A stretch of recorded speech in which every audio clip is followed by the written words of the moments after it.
తాకట్లో ఉన్న మీ బంగారం ఈ రోజు ఎంత ధర చేస్తుందో కొమ్మూరి గోల్డ్ వాళ్ళకి కాల్ చేస్తే ఫ్రీ గోల్డ్ కాస్ట్ చెక్ చేసి చెప్తారు. నమస్కారం అండి, సుమన్ టీవీకి స్వాగతం. నేను గీతాంజలి. శ్రావణ మాసం వస్తోంది. ఎంతో విశేషంగా అమ్మవారి ఆరాధన మనం చేస్తాం. ప్రత్యేకించి వరలక్ష్మి వ్రతాలను ఆచరిస్తూ ఉంటారు. శుక్రవారాలు ఎంతో ప్రత్యేకం. పూర్తిగా మహాలక్ష్మి అమ్మవారికి అంకితమైనట్టుగా చెప్తాం. కానీ అందరు దేవీ దేవతల్ని ఈ మాసంలో మనం పూజించుకోవచ్చు అని చెప్తారు. ఇంకా విశేషంగా పూజా పద్ధతులనే కాకుండా సాధన ద్వారా కూడా మహాలక్ష్మి అమ్మవారిని ప్రస్తుతం మనం ఆమెను మెప్పించవచ్చు, ఆమె అనుగ్రహం కూడా పొందొచ్చు అని తెలుసుకున్నామండి. ఇందులో భాగంగా మనకి సుమన్ టీవీ ప్రేక్షకులందరికీ ఎంతో సుపరిచితులు ఆదూరి ఉదయభాస్కర్ గురువు గారు. వారు మహాలక్ష్మి అమ్మవారి సాధన గురించి ఎంత చక్కగా మనకి వివరించి చెప్పారో గత వీడియోలో మనం చూసాం. అయితే ఇది సందర్భం కాబట్టి ప్రత్యేకించి ఈ శ్రావణ మాసంలో మహాలక్ష్మి అమ్మవారి సాధన ఎలా చేయాలో తెలుసుకుందాం. గురుగారి గురించి ప్రత్యేకమైన పరిచయం అంటే అగస్త్య స్పిరిచువల్ ఆర్గనైజేషన్ ట్రస్ట్ ని నడిపిస్తూ ఉన్నారు. అలాగే కోటి శ్రీ మహాలక్ష్మి మంత్ర దీక్షా పరుల వారు, అలాగే క్రియాయోగి. మరి వారితో మాట్లాడి ఈ శ్రావణ మాసాన్ని మనం అమ్మవారి అనుగ్రహం పొందే విధంగా ఎలా మార్చుకోవచ్చో, మనం ఈ సాధన మార్గంలో ఎలా ఉండొచ్చో గురుగారి మాటలో విని తెలుసుకుందాం. గురుగారు నమస్కారం అండి. నమస్కారం. చాలా సంతోషం మరొకసారి మిమ్మల్ని కలవటం. ఇది సందర్భం కూడాను శ్రావణ మాసం, ఎందుకంటే మహాలక్ష్మి అమ్మవారి అనుగ్రహం పొందేటువంటి ఒక అద్భుతమైనటువంటి మాసం ఇది. ఇంకా ప్రత్యేకంగా చెప్పాలంటే ప్రతి మాసం ప్రత్యేకమే, కానీ శ్రావణ మాసం విశేషం. మరి ఈ మాసంలో శ్రీ మహాలక్ష్మి సాధన ఏ విధంగా చేయాలి అంటే, కేవలం పూజలు వ్రతాలు ఇవే కాకుండా సాధనా మార్గంలో అమ్మని పూర్తిగా మన శరీరంలోనే నింపుకొని అమ్మ అనుగ్రహం పొందేటువంటి మార్గం తెలియచేస్తారా? శ్రీమాత్రే నమః. ఓం శ్రీ గురుభ్యో నమః. గురుర్ బ్రహ్మ గురుర్ విష్ణు గురుదేవో మహేశ్వరః. గురు సాక్షాత్ పరం బ్రహ్మ తస్మై శ్రీ గురవే నమః. సదాశివ సమారంభాం వ్యాసశంకర మధ్యమాం అస్మదాచార్య పర్యంతాం వందే గురు పరంపరాం. అంటే అమ్మవారి గురించి మనకి తెలియజేసి ఈరోజు నిన్ని పీఠాలు ఏర్పాటు చేసిన ఆది శంకరాచార్యులకి పాదపద్మాలకి నమస్కరిస్తూ, ఆయన సౌందర్య లహరి ద్వారా, శివానంద లహరి ద్వారా లోకానికి అమ్మవారి గురించి విశేషమైనటువంటి మంత్ర యంత్ర తంత్ర మూడు ఉంటాయి అన్నమాట. అంటే ఎవరికి ఏది కావాలో అది తీసుకోవచ్చు. ఎవరి పద్ధతి, ఎవరికి ఏ పద్ధతి కావాలో అది తీసుకోవచ్చు.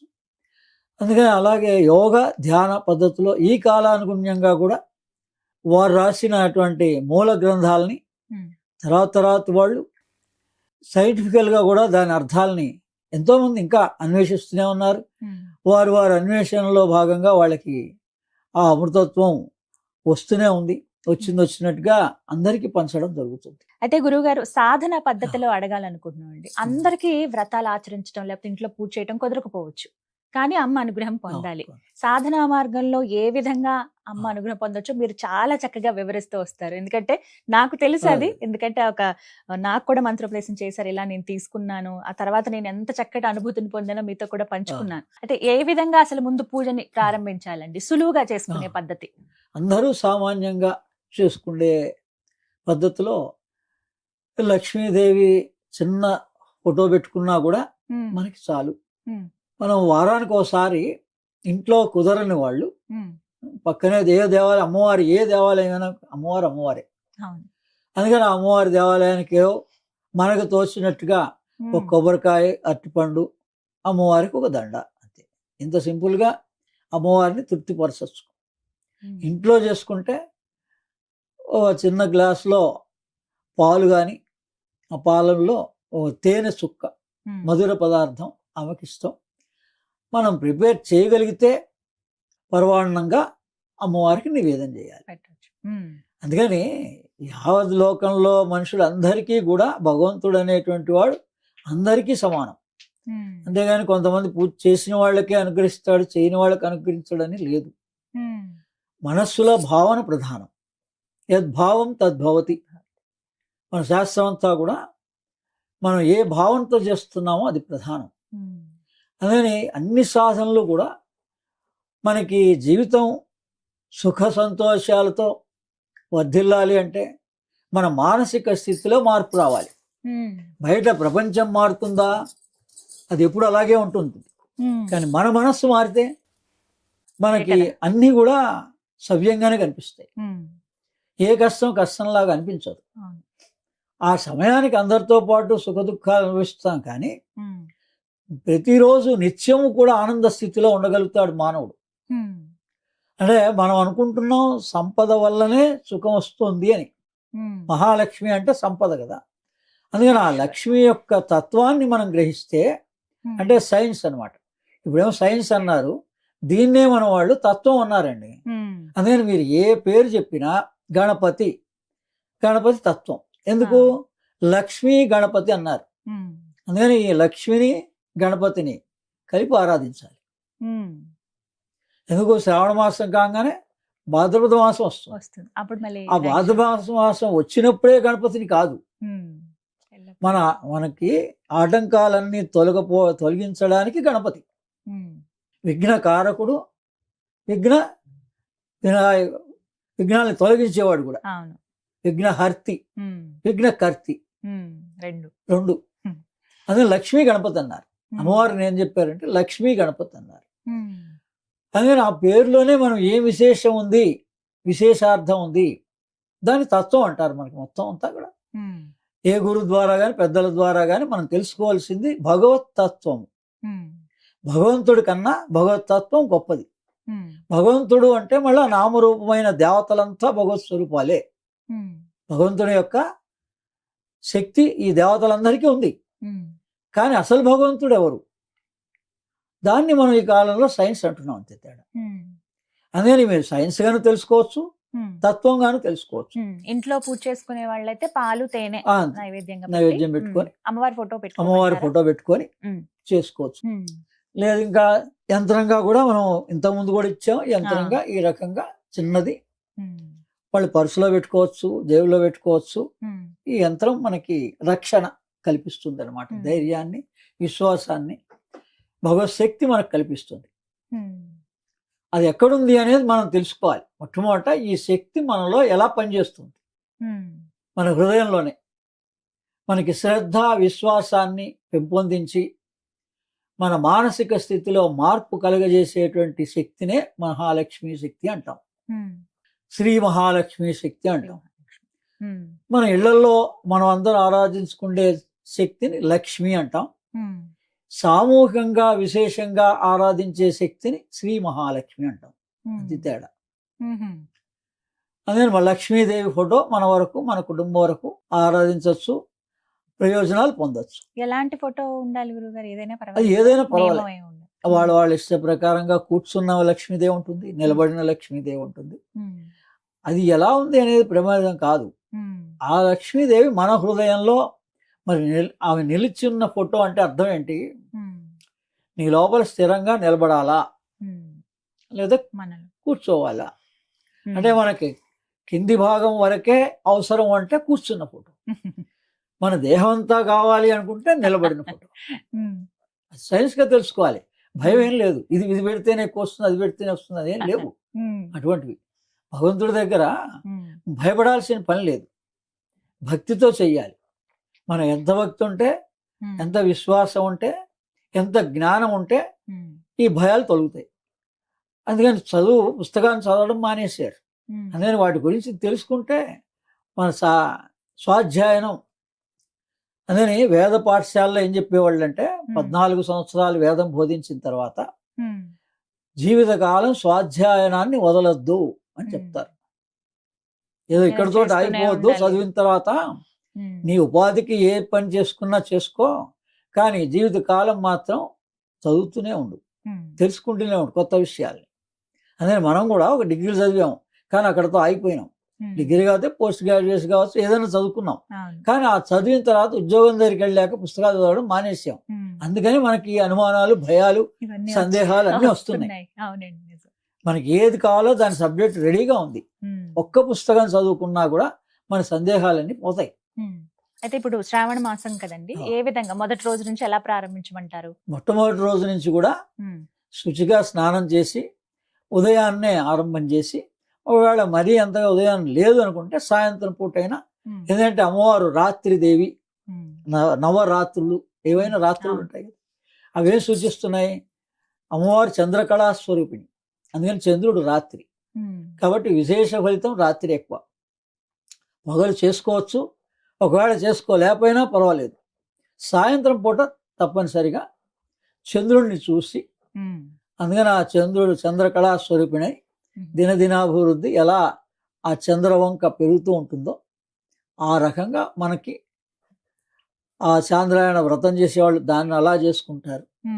ఇవన్నీ కూడా ఎందుకు అని అంటే ఆ చంద్రుని యొక్క పురోభివృద్ధి ఎలా ఉంది, మన మనస్సు అనమాట, మనస్కారకుడు చంద్రుడు. అందుకని మనస్థితిలో మన మనస్సులో మార్పు రావాలి, మానసిక స్థితిలో మార్పు రావాలి. ఈ పూజలు కానీ సాధనలు కానీ వీటన్నిటి యొక్క ప్రయోజనం ఏంటి? మన మానసిక స్థితిలో మార్పు రానప్పుడు ఇవి ఎన్ని చేసినా కూడా వ్యర్థమే. అది ఈ మహాలక్ష్మి మంత్రం మనకి ఆ పని చేస్తుంది. మనలో ఉండేటువంటి మనస్సు మారాలంటే మన అనుభవాలు, ఆలోచనలు ఇవి ఎలా మారుతాయి, ఇవి ఎలా ప్రేరేపింపబడతాయి మన లోపల అంటే రక్తం ద్వారా. అంటాం కదా ఉడుకు రక్తం అని, మామూలు రక్తం అని ఎలా అంటున్నామో, ఈ రక్తం ఏం చేస్తుంది, మనలో భావాల్ని ప్రేరేపిస్తుంది. అందుకని ఈ మంత్ర సాధన వల్ల ఏమవుతుంది, మనలో ఉండేటువంటి హిమోగ్లోబినే మహాలక్ష్మి. అంటే లక్ష్మి ఏమన్నారు, కల్పవృక్షం, కామధేనువు, చింతామణి అన్నారు. అంటే ఎవల్యూషన్లో మనం మొట్టమొదట మనందరం కూడా అణువులుగా, ఖనిజాలుగా పుట్టాం. ఈ ఖనిజాల నుంచి వృక్షాలుగా అభివృద్ధిలోకి వచ్చాం. వృక్షాల దశ దాటాక జంతువులుగా వచ్చాం. జంతువుల నుంచి మానవులుగా వచ్చాం. ఎందుకు? ఏ భగవంతుడి ద్వారా అయితే ఈ జీవులన్నీ సృష్టించబడ్డాయో తిరిగి ఆ భగవంతుడిని చూడడం కోసం, భగవంతునిలో లయం అవడం కోసమే మానవ జన్మ వచ్చింది. దాన్ని మనం మోక్ష మార్గం పేర్లు మనం పెట్టుకున్నాం వేరువేరుగా. అదేంటే ఏదున్నా ఈ భూమి ఏంటి, సూర్యుడేంటి, చంద్రుడేంటి, ఈ మూడింటిని తెలుసుకోవడం కోసమే మానవుడికి వీలుంది, వేరే జీవరాశులకి లేవు. అందుకని మనం ఎలా ఉండాలి, ఇప్పుడు ఈ మనలో ఉన్నటువంటి మూలాధార చక్రం, స్వాధిష్టాన చక్రం, మణిపూర చక్రం, ఈ మూడే ఎవల్యూషన్లో మొదటివి ఖనిజాలు. మూలాధారం అంటే ఖనిజాలు, రెండవది స్వాధిష్టానం అంటే వృక్షాలు, మణిపూర చక్రం అంటే జంతువులు. ఆ జంతు స్వభావం నుంచి ఆ శంకరాచార్యులు కూడా ఏం రాశాడు చింతామణి దాంట్లో, జంతువునాం నరజన్మ దుర్లభం అన్నాడు. మనం నరులుగా అనుకుంటున్నాం కానీ జంతు లక్షణాలు పోలేదు మన లోపల. వీటిని గనక మనం పోగొట్టుకుంటే మన సాధన ద్వారా, మన జపం ద్వారా, మన పూజ ద్వారా మనలో ఏం పరివర్తన వస్తుంది అంటే, మూలాధారం అంటే ఈ అణువులు కాస్త చింతామణిగా మారుతాయి అన్నమాట, మణులుగా మారుతాయి మన లోపలవే. అలాగే రెండోది కల్పవృక్షం, వృక్షాలు కదా, ఆ వృక్షాల లక్షణాలు మనకు ఉన్నాయి. ఆ వృక్షాల్లో కల్పవృక్షంగా మారుతాం మనం. మనలోనే ఉంటాయి ఇవి. మనం ఎంత సాధన చేసినా మళ్ళీ ఈ మూడు లక్షణాలు ఎప్పటికీ ఉంటాయి. ఖనిజ లక్షణాలు, జంతువువి, వృక్షంవి. వీటిని అధిగమిస్తూనే ఉండాలి ఎప్పటికప్పుడు. అందుకని ప్రతి సంవత్సరం మనం సాధన చేసుకుంటూ ఉండాలి. మనం వీటిని అధిగమించి ఉత్తమ మానవుడుగా, దేవమానవుడుగా, మనమే ఇచ్చేవాడిని దేవత అంటారండి. ఏం లేదు, మనం 10 మందికి ఇవ్వగలిగే శక్తి వస్తే ఇవే దేవత. ఎప్పుడు నాకేమిస్తారు, ఫ్రీగా ఏమిస్తారు అనుకుంటే అది మానవుడు. అందుకని దీని ద్వారా ఏంటంటే, ఇది కుబేర ముద్ర ద్వారా వేసి మహాలక్ష్మి మంత్రాన్ని కనుక చేసుకుంటే మనకు కావలసిన వనరులన్నీ సమకూరుస్తుంది. అందరికీ ఐక్యతని, సమభావాన్ని కలగజేస్తుంది, కుటుంబ క్షేమాన్ని కలగజేస్తుంది ఈ మహాలక్ష్మి సాధన. అది మన దేహానికి పరిశుభ్రంగా, మన హృదయం బాగా పనిచేస్తుంది, లంగ్స్ కెపాసిటీ పెరుగుతుంది. అందుకని ఎక్కడుందండి ఈ లక్ష్మి అంటే, ఈ కల్పవృక్షం కామధేనువు హార్ట్ సెంటర్లో ఉంది అని సైంటిస్టులు కూడా కనుక్కున్నారు. ఈ నాభి నుంచి ఈ హృదయం మధ్యలో ఉంటుంది, మధ్యలో డయాఫ్రమ్ దగ్గర.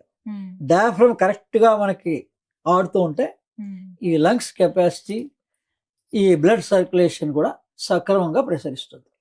అందుకని దేని మీద ఉంది, డయాఫ్రమెటిక్ బ్రీదింగ్ చేయాలి. మనం డైలీ కూడా దీర్ఘ శ్వాసలు తీసుకోవాలి. ఎప్పుడు ఖాళీ ఉన్నా కూడా గుర్తుపెట్టుకొని, ఉదయాన్న సాయంత్రం కూడా ఖాళీ ఉన్నప్పుడల్లా, మనకు అలసట వచ్చినప్పుడల్లా దీర్ఘ శ్వాసలు తీయాలి. ఈ చేతుల్ని మన ఎనర్జీ అంతా చేతుల ద్వారా, కాళ్ళ ద్వారా, వాక్కు ద్వారా బయటికి వెళ్ళిపోతుంది. వీటిని కంట్రోల్ చేయడం కోసమే మనకి ఈ సాధనలు ఇవన్నీ ఇచ్చారు. పతంజలి యోగాలు ఇవన్నీ ఎందుకు ఇచ్చారు అంటే మనోవాక్ కర్మణ వీటిని మార్చుకోవడానికి, మనస్సు యొక్క మానసిక స్థితిని మార్చుకోవడానికి, మనం ఏ కర్మలు చేస్తున్నామో ఆ దోషాలు తొలగడానికి, ఏ వాక్కు ద్వారా మనకి మంచి చెడు, ఓ మంచి వాక్కు ఆంజనేయ స్వామిలాగా ఒక వాక్కు ద్వారా ఆయన ఏ ప్రయోజనం కలిగించాలో కలిగించాడు. అందుకని మనం ఎప్పుడు కూడా దుర్భాషలు ఆడకుండా, మనం పూజలు చేసినా చేయకపోయినా ఈ పరివర్తన కోసం అని మనం సాధన చేయాలి. అందుకని అది మీరు ధ్యానంగానే చేసుకోవచ్చు, యోగంగానే చేసుకోవచ్చు. యోగం అంటే కుబేర ముద్ర, లక్ష్మీ ముద్ర అంటే కుబేర ముద్ర.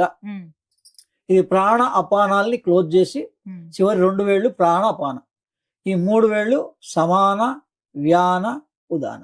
అందుకని అన్నిటికన్నా ఉదాన ప్రాణం గొప్పదండి. ఊర్ధ్వముఖంగా మనని తీసుకెళ్ళగలిగే శక్తి ఉదాన ప్రాణానికి ఉంది. ప్రాణాలు ఏంటో తెలుసుకుంటే మనకు ప్రాణం సహకరిస్తుంది. అందుకని ఈ కుబేర ముద్రతో మనం కూర్చున్నా కూడా ఎప్పుడు ఏ అవసరం ఉన్నా, ఖాళీగా ఉన్నా చేతుల్ని వదిలేయకుండా, ఆ ఎనర్జీ వేస్ట్గా పోకుండా వాటిని బంధించడమే ముద్రలు.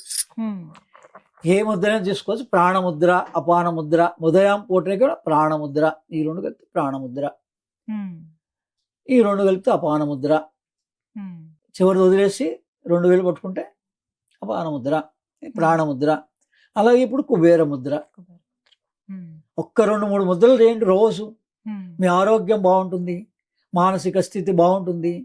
అప్పుడు మనకి సుఖ దుఃఖాలు అన్నీ ఏం డిస్టర్బ్ చెయ్యవు. సదా ఆనందంగా, నిత్యం ఆనందం. బ్రహ్మ అంటే ఆనందం అండి. ఆ ఆనంద స్థితి ఎప్పుడు వస్తుందంటే గాఢ నిద్రలో వస్తుంది అందరికీ. కానీ మీరు కాన్షియస్గానే ఆ గాఢ నిద్రని లో కలిగిన ఆనందాన్ని పొందగలిగితే డే టైం కూడా పొందొచ్చు. డే టైం కూడా ఆ స్థితిని పొందొచ్చు. దాన్నే ధ్యాన స్థితి అన్నారు. అంతే, ఆ స్థితి ఎప్పుడైనా పొందొచ్చు. మరి బై ప్రాక్టీస్గా మనకి పగలే మనకు కావాల్సిన రెస్ట్ తీసుకోవచ్చు, మనకు కావాల్సిన అన్ని తీసుకోవచ్చు. సాధన అంతా రాత్రి చేసుకోవచ్చు. ఎప్పుడైతే 8 గంటలని తగ్గించుకోగలిగామో, 3 గంటలు యోగులంతా ఏం తెలుసుకున్నారంటే రాత్రిని ఎలా ఉపయోగించుకోవాలి అని తెలుసుకున్నారు ఈ సాధనల వల్ల. ఈ శ్రావణ మాసం కానీ ఎప్పుడైనా ఏ సాధనల వల్ల అయినా, ఇది మంగళవారం చేసుకోవచ్చు. మంగళవారం నోవులు అంటారు. శుక్రవారం కూడా చేసుకోవచ్చు. అమ్మవారికి ప్రీతికరమైన రోజులు మంగళవారం, శుక్రవారం. అమ్మవారికి ఇష్టమైన రంగు దానిమ్మ రంగు.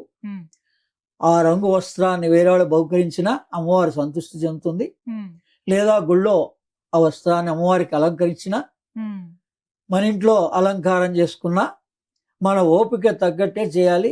ఎవరిని ఇంటి వాళ్ళని ఇబ్బంది పెట్టకూడదు, మనం బలవంతంగా చేయొద్దు. యోగ ధ్యానం మనం ఎంతసేపు అయినా చేసుకోవచ్చు, ఎలా అన్నా చేసుకోవచ్చు. ప్రతిరోజు ఇప్పుడు మాసం ప్రారంభమైన దగ్గర నుంచి ప్రారంభమైన రోజు నుంచి కూడా చేసుకోవచ్చు. మంత్రం ఒకసారి చెప్తారా గురువుగారు? ఓం శ్రీం హ్రీం శ్రీం కమలే కమలాలయే ప్రసీద ప్రసీద శ్రీం హ్రీం శ్రీం ఓం మహాలక్ష్మై నమః. ఓం శ్రీం హ్రీం శ్రీం కమలే కమలాలయే ప్రసీద ప్రసీద శ్రీం హ్రీం శ్రీం ఓం మహాలక్ష్మై నమః. అమ్మవారికి పదార్థం ఏది ఇష్టం అంటే పాయసం ఇష్టము, మధుర పదార్థం ఇష్టం. పాలల్లో ఒక్క చుక్క తేనె వేసిన అమ్మవారికి ప్రీతి చెందుతుంది. అందుకని మనం ఎక్కువగా చేసామని కాకపోయినా మనం తీసుకున్నది స్వల్పంగానైనా, లేదా ఖర్జూరాలు పెట్టచ్చు, డ్రై ఫ్రూట్స్ పెట్టచ్చు. లేనిటువంటి వాళ్ళు సాయంత్రం కూడా పూజ చేసుకోవచ్చు. మేము అసలుగా సాయంత్రమే రోజు చేసుకోండి, విశేష ఫలితం వస్తుంది. చక్కగా పూజ సులువుగా పూజ సులువుగా చేసి ఎక్కువ సమయం ధ్యానానికి, మంత్ర జపానికి, యోగానికి ఇవ్వండి. డయాఫ్రమాటిక్ బ్రీదింగ్ చేసుకోండి. దానివల్ల లంగ్స్ కెపాసిటీ పెరుగుతుంది, మనకి బ్లడ్ సర్క్యులేషన్ పెరుగుతుంది. తద్వారా నర్వస్ సిస్టమ్ సెట్ అవుతుంది. మన ఇబ్బందులన్నిటికీ ఈ 3 కారణం. ఇవన్నీ కూడా దేవతా శక్తి మనలోనే ఉంది. ఏ పేరన్నా పిలవచ్చు, మన హృదయంలోనే ఉంది. ఆ హృదయంలో తెలిసినప్పుడు తెలుస్తుంది. తెలవనంత వరకు ముందు భావించండి. భావించి అమ్మవారిని, లక్ష్మీదేవిని హృదయ స్థానంలో ధ్యానించండి. చక్కగా వివరించారు గురుగారు. అంటే సాధారణమైన పూజా వివరాలు అన్ని కూడా అందరూ చెబుతూ ఉంటారు, ఎలా చేయాలని తెలుసు, వ్రతంగా ఆచరించే వాళ్ళు ఇవి. కానీ ఇంకా వివరణాత్మకంగా తెలుసుకోవాలి. ఏదైనా సరే తత్వం తెలుసుకుని మనకి ఏ విధంగా ఉపయోగపడుతుంది అనేది తెలుసుకుంటే గనక తర్వాత తరాల వారికి అవును. కూడా మనం చెప్పొచ్చు. చెప్పొచ్చు. ఇంట్లో వాళ్ళకి కూడా ఇంట్లో వివరించి పిల్లలు చెప్పొచ్చు. అడిగితే పిల్లలకి చెప్పొచ్చు, ఇది చేస్తే అవును. మీకేం ఫలితం అంటే, నేను చేశాను నాకు ఈ ఫలితం వచ్చింది, నీకు చేస్తే నీకు వస్తుంది అని చెప్పొచ్చు. చాలా చక్కగా వివరించారు గురువుగారు. ధన్యవాదాలండి. నమస్తే.